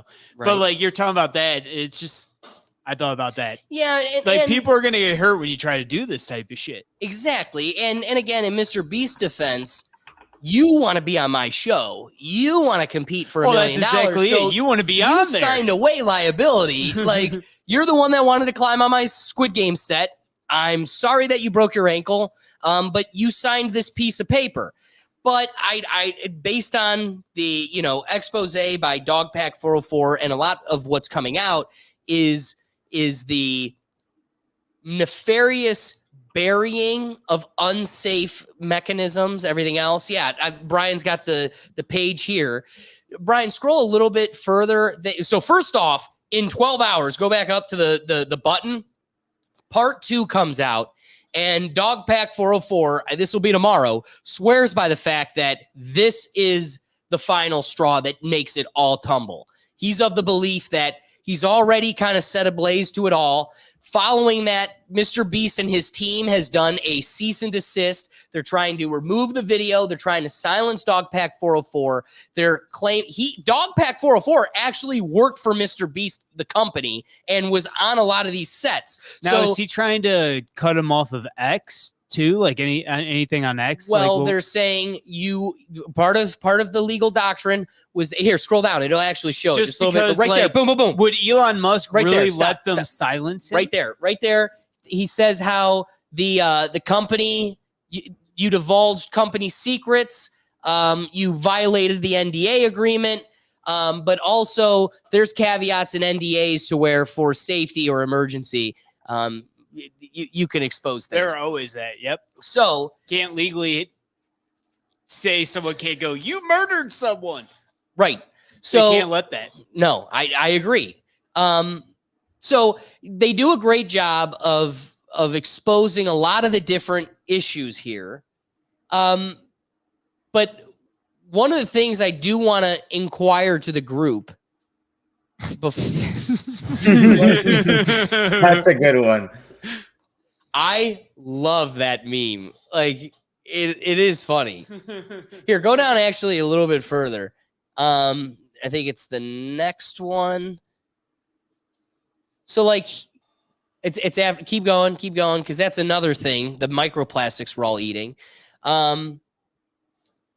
This is here. He's going through how Jimmy knew. So here's all of like the screenshots that it was in group chats that, they're talking about wiener sizes and all kinds of things. The spike in views. But bringing it back to like Dogpack 404. Okay, so he's exposed a lot of these issues. I'm resistant to bring the conversation here yet, but I think it's time. I'm going to put it as an inquiry to the room because I want to get your thoughts. Do you first answer the question and you can explain, and then I think we're all going to come to different answers, so I'll explain why I probably disagree. So Scumbag Dad, who is the video that we showed, he does a lot of videos that are satire that make fun of people who capitalize or have video and entertainment accounts that do charity. And he finds it to be problematic because, you don't need to videotape yourself giving away McDonald's cheeseburgers. You could just do it, but you're doing it for the clout and you're doing it for the fame. I agree with that. So when it comes to performance charity, Scumbag Dad says all performance charity is bad. What is your position on that, Doug? I would have to agree. You shouldn't have to perform for charity. Like I donate. I don't make enough money that I can itemize my charitable donations, but I donate. My parents, they donate. They decide if they're going to do the deductible shit based on their taxes, whatever. I'm not an accountant, but like, I've never once filmed or gone, look at me giving money to the, like, growing up, my uncle, it was a Cleveland fireman. He's now a fire marshal for the state. Like, but he used to have to be the guy holding the boot at Browns events, Indians events, the Cleveland Air Show, like there are always firemen there with the boot to take money for their charity. I always put whatever I had, even as a kid. I may only have $1 on me because I'm a kid. I'd always put it in there. So but I never film myself. I don't expect to get glorification for my charity. Okay. So I have to agree. Like if you want to give charity, give it. I mean, if I was rich enough to give it and get all the tax benefits, I still don't know if I would be like, hey, look at me giving $1 million to charity, because at the same time, we know you're getting that written off. Like that's money you're saving on taxes and whatnot. I can respect that. Yeah. So, Silent, I want to flip it to you before I kind of divulge my answer to the question. So, Scumbag Dad says performative charity, all performative charity is bad. Do you agree? I don't agree with it because I think, is it cheap or unethical? Maybe, but is it bad? I don't think so, because at the end of the day, the people that do need the help are getting the help, right? Right. Like there are people's lives that are being changed For the better. but- Okay, yeah, that's a better way of looking at it, Silent. Right? Like I'm looking at it from a different view. Like, is it bad that they're helping people? Absolutely not. I was thinking of it more like, should you want to do it? Should you donate for the social? But you're absolutely right there. That's a good point. Yeah. I didn't even think of. Like, it actually isn't bad because they are still helping people. That's a good exactly. point. That's because honestly, that's the way I see it. Is it shitty that you're documenting it and putting it on social media and making money off of it? Maybe slightly. One can argue that, but it then becomes this machine that becomes like a continuous cycle. That becomes reliant. You know, it becomes reliant on that, right? peddled And by. I think that's what Mr. Beast has built here, right? And I think that's why he's gotten away with it for so long. It's because, okay, why does he need to make a video of curing 100 people's blindness? That's really shitty. Yeah, making a video might be shitty or might be unethical, but at the same time, there's 100 people that had blindness cured, you know? So there is like a positive spin to it. The way I see it is it's kind of like a necessary evil of social media, because at the end of the day, our attention is shifting away from classic normal avenues like the newspaper, flyers that we get in the mail that we just throw out in the recycling box, and TV ads, and it's all shifting to YouTube and social media. And it's a battle of the algorithms, and it's a battle of what can I do in order to go viral and make YouTube AdSense money and take that money and reinvest it back into my videos. And that genre of video seems to be doing really, really well, right? The whole performative charities. There's also another genre, right? The pranks. That's kind of died out. It was doing well for a while, but that's kind of died out now, you know? The TV interviews, obviously, right? Like the Tuah girl, all that stuff, you know? Like it's clearly working. That kind of genre is working, you know? Then you have the podcast with the Joe Rogan Experience, also from like 5-6 years ago. That whole movement has been going crazy too, especially for celebrities. Like literally every single comedian now, like, unless they have a podcast, they're not going to sell out a comedy theater unless they have a podcast. Like that's kind of been the rule now for the past like 5-10 years, you know? And that's the thing with performative charity. Like, another really important category too, like the Neons and the Jack Dohertys, the whole destructive trolling people in real life and streaming it category too. That stuff goes really well. You know, that stuff goes viral. It's really shitty content. You know, it's not for me, but people love to watch destruction. People love to watch fight. People love to watch arguments. People love drama. And it gets views. And unfortunately, this performative charity, it gets views. So that's why people keep doing it. And I don't necessarily think it's bad. I think it's one of those things where it kind of becomes a gray area, because it's like, are you doing this because you want to help people? Or are you doing this because you want to make money to take that money and then help more people and make videos? Which I think is the case. Exactly what I was. Okay, so right? My position when it comes to answering this, I believe it's measured off of the intent of the person themselves. Okay, so Silent goes, are you doing this to help people, or are you doing this to enrich yourself? I think the second inquiry has two layers to it. Are you trying to enrich yourself to then help more even people? more people? Or are you trying to enrich yourself so you are in a more enriched social situation? Then you're just capitalizing off of the suffrage of other people. So this comes back to constant imperative. I've said this enough times on the podcast, but I really do think he best measures morality. But, you know, every philosopher has done this inquiry, one thing I lean on most is Kant's moral imperative, where if you helped an old lady across the street to help the old lady across the street, that is a good act. She needed to get across the street. But if you helped an old lady across the street who needs to get across the street, but you helped her because there's a cute girl watching and you wanted her to see you help the old lady across the street, what is or would have been a good act is actually morally bad because of the intent in which you did it. So let's say you did help the old lady across the street for the girl to see you, but you did it so the girl could see you so you could help more ladies across the street. However, in that metaphor, it would play out. If that was your intention, then it is morally good. The question then begs, and that's the heart piece of this, because you could have a Mr. Beast going, no, I'm doing it so I can get more blind people to see. Only Mr. Beast really knows if he's a POS or not, right? Right. We At the end of the day, we don't. We only know what he shows my us. point then leans on Doug's, which is Doug saying, I donate. If I was rich enough, I think I would donate $1 million, and I may not even tell anybody.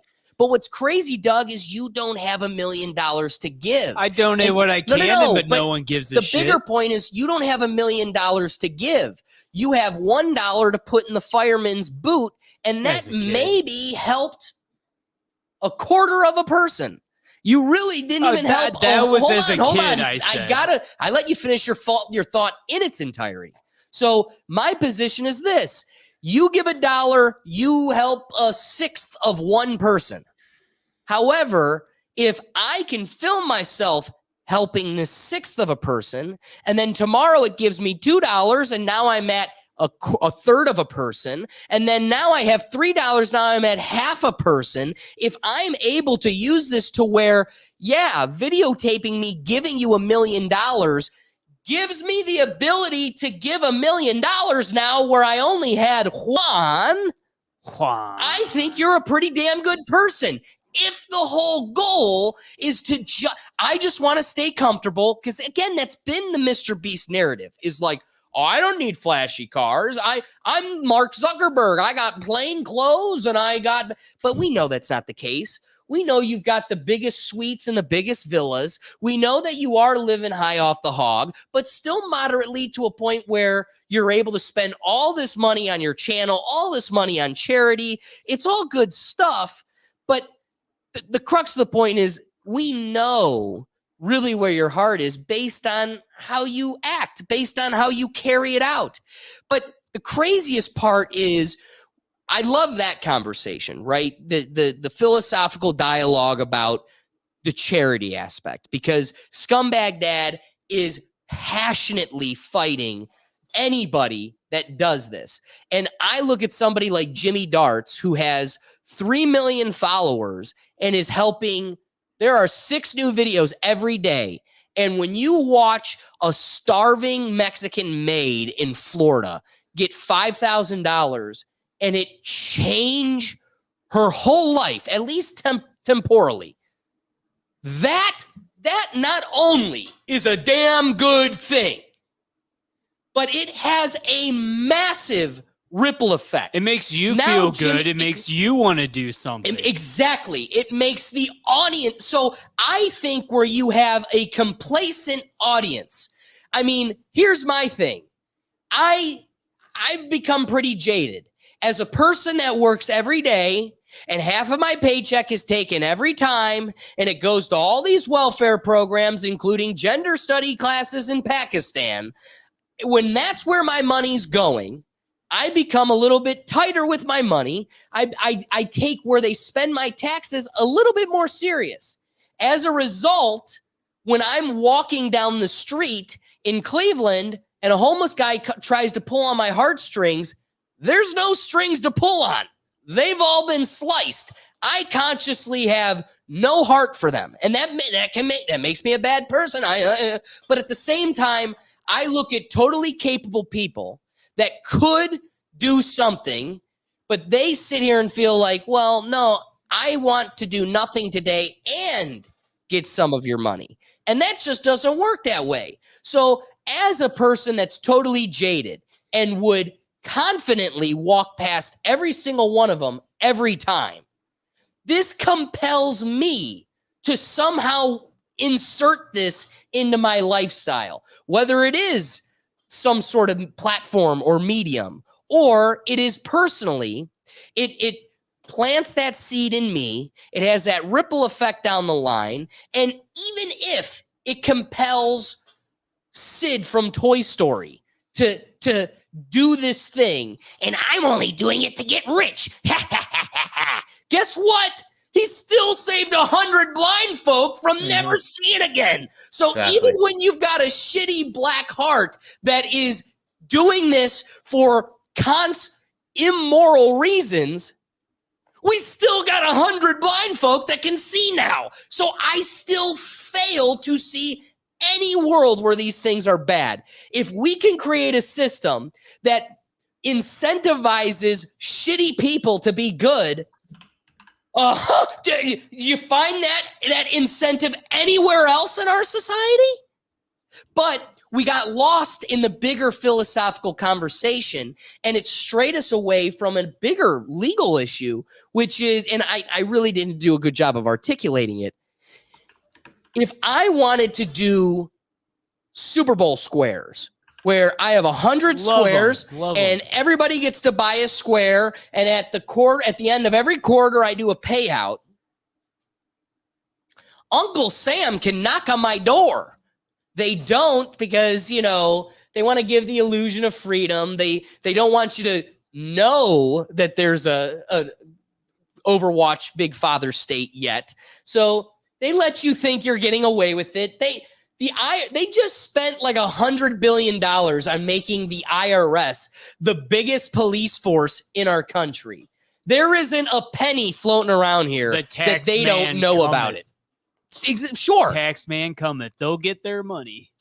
So that being said, if I, with the Rethink Tank, wanted to put up shop and try to convince a bunch of kids that I'm young and I'm hip, go buy my chocolate bars, and you could have a chance to hang out with the Doug. You can hang out with the Doug if you go buy the Rethinkables chocolates. That would be illegal in every other world, except for you're owned by Google and you're the biggest name on the biggest platform. So in any other world, my ass is in jail, and we're all supposed to sit here and ignore the fact that he just continues to capitalize on this. The legal aspect of all of this that continues to be glossed over all of the reports, I think is going to be what really cripples him, truthfully. I don't know. So let's start landing this plane. Silent, do you have any wrapping thoughts for us? Look, I think at the end of the day, Mr. Beast's videos are more a net positive than a net negative. They do inspire people. They do inspire kids to do better and be the best version of themselves and help people out and help their community and all that. And like you said earlier, we never will really truly know like Jimmy's intentions behind it. Does he really want to change the world and help the world and actually make an effective change? Or is he just in it for the bag once he retires and rides off to the sunset whenever he's 50 or 60 or whatever? You know, we'll never really know, right?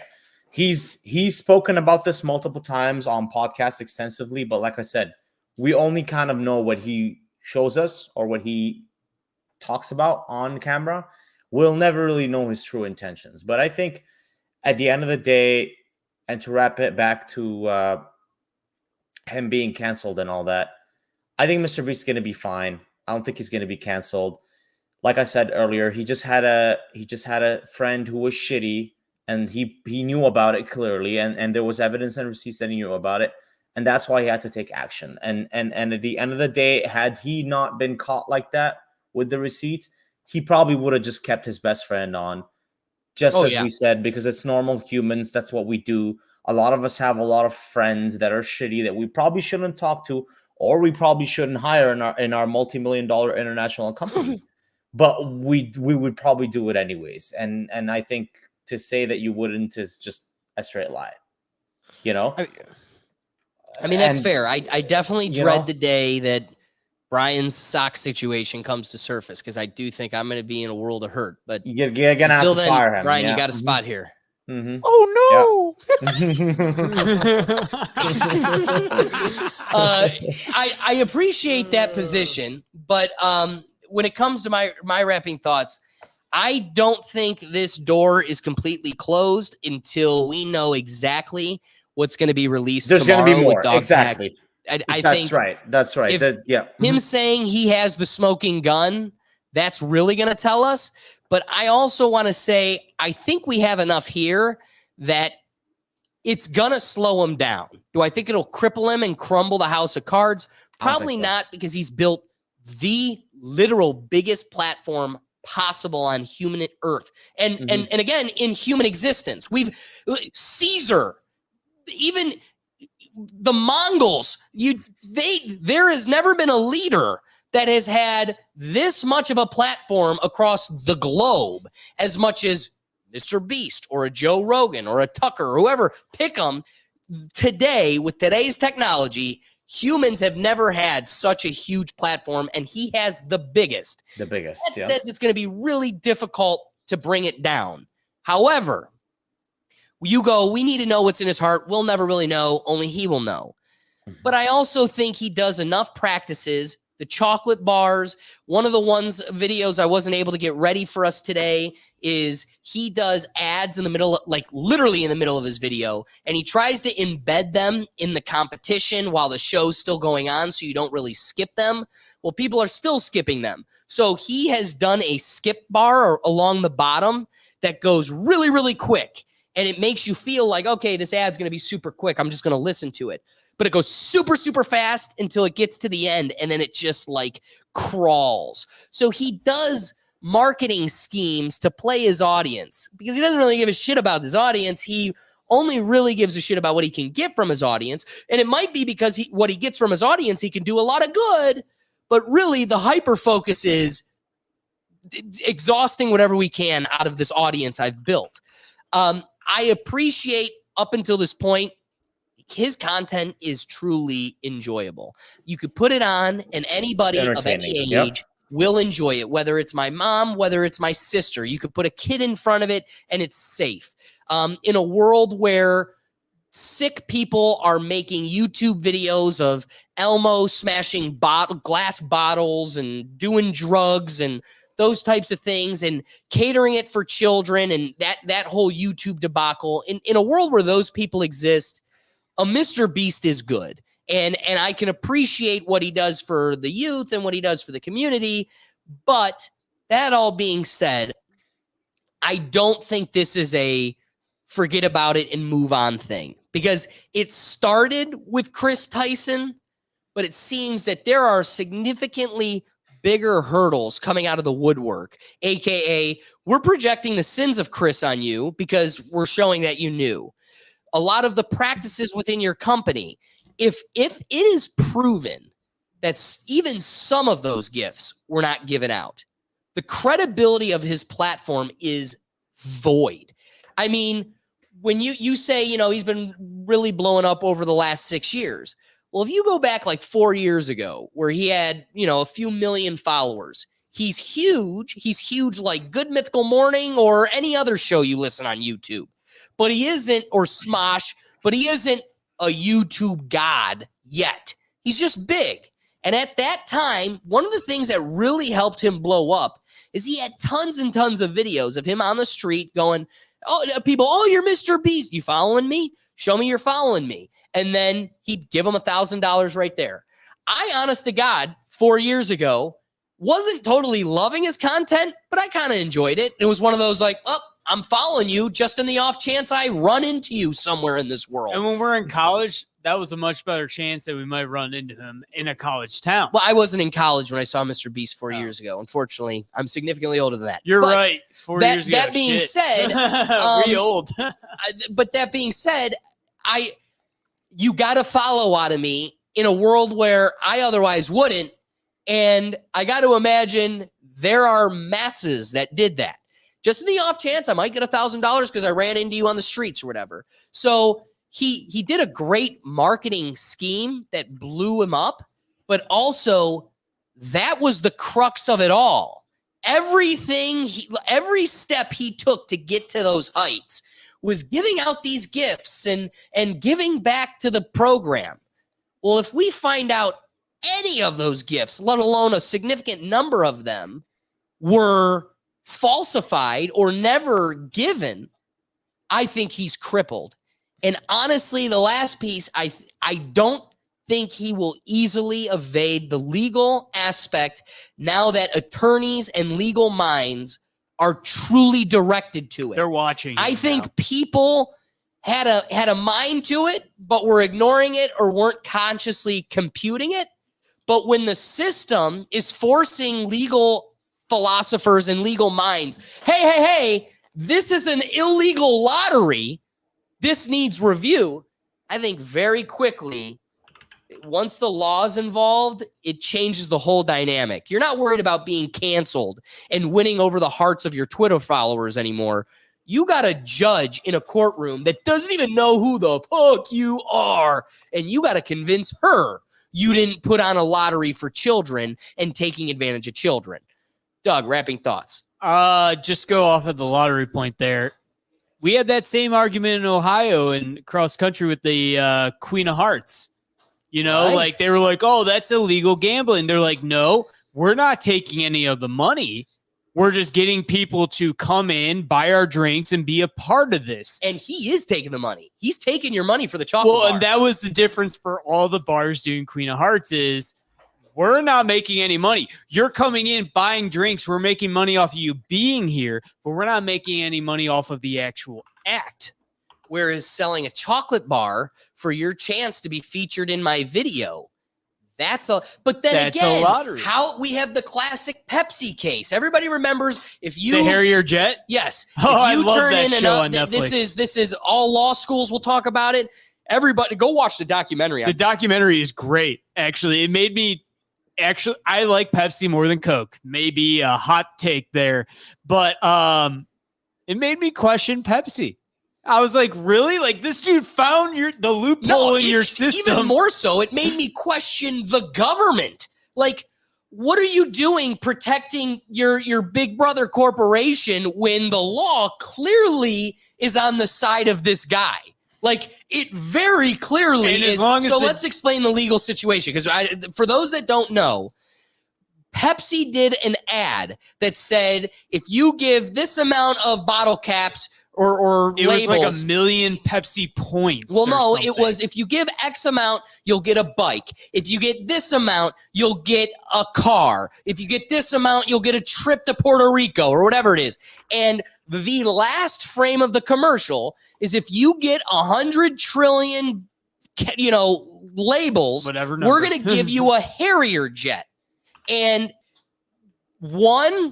a lot of the crux of the argument on why they decided against Pepsi owing this guy a Harrier jet is that it wasn't just a private plane. We're talking about a military vehicle. So part of the legal argument was it wouldn't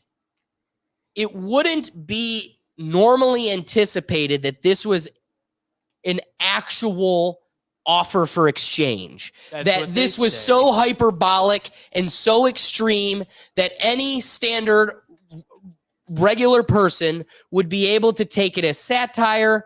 And part of the dynamic was they weren't there. I mean, there weren't enough bottle cap or labels, period, for him to do this. But they did. But They there found was an asterisk that you could buy more labels. So if you turned in like 100,000, you could finish like it was, at 10 cents a label or something, and you could compensate the rest. So he came in with X amount of labels, wanted to pay the rest, and it was unconscionable for somebody to receive a Harrier jet at like $150,000. But plenty of people own decommissioned military jets. Plenty of people own them. Right. The problem with the Harrier was, if anyone actually knows, I do because I like military history, it was a vertical takeoff and landing jet. And he specifically wanted it because of that. Or like most people were like, oh, vertical takeoff and landing. I could take off from my driveway and land at school, as the commercial showed. Right.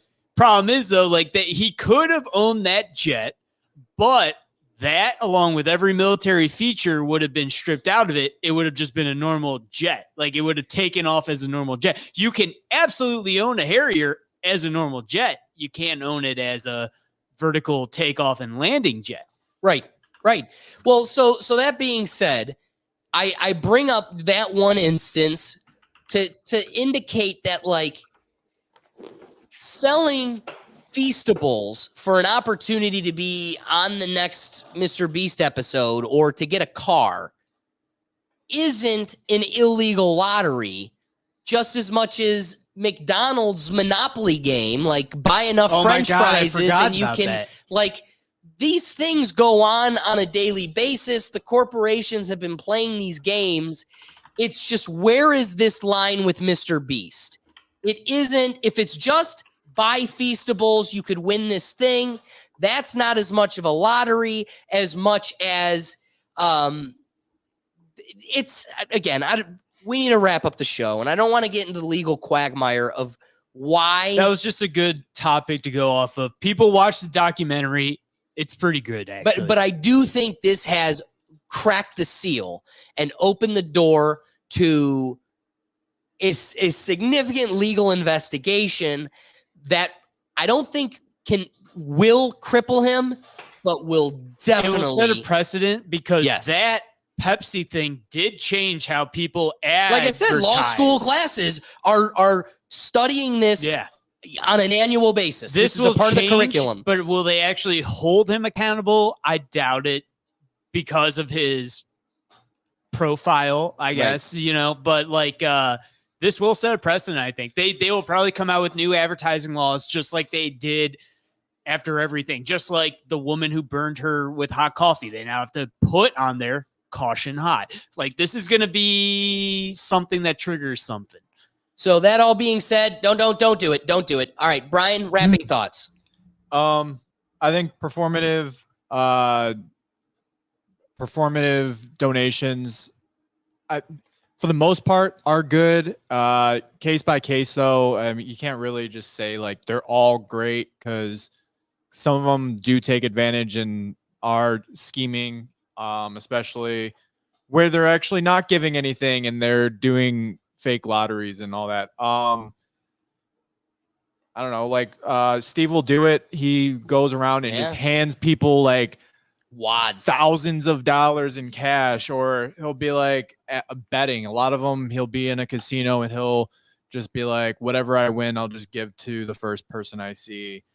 They typically have race involved, so a little bit on the edgy side of the performative donations. But like the people that go around and give homeless people haircuts and get them ready for job. Why is that any different? That's a great point. I feel like that's pretty That is a awesome. good But besides that, you guys said it pretty well with the Pepsi. And I love that point.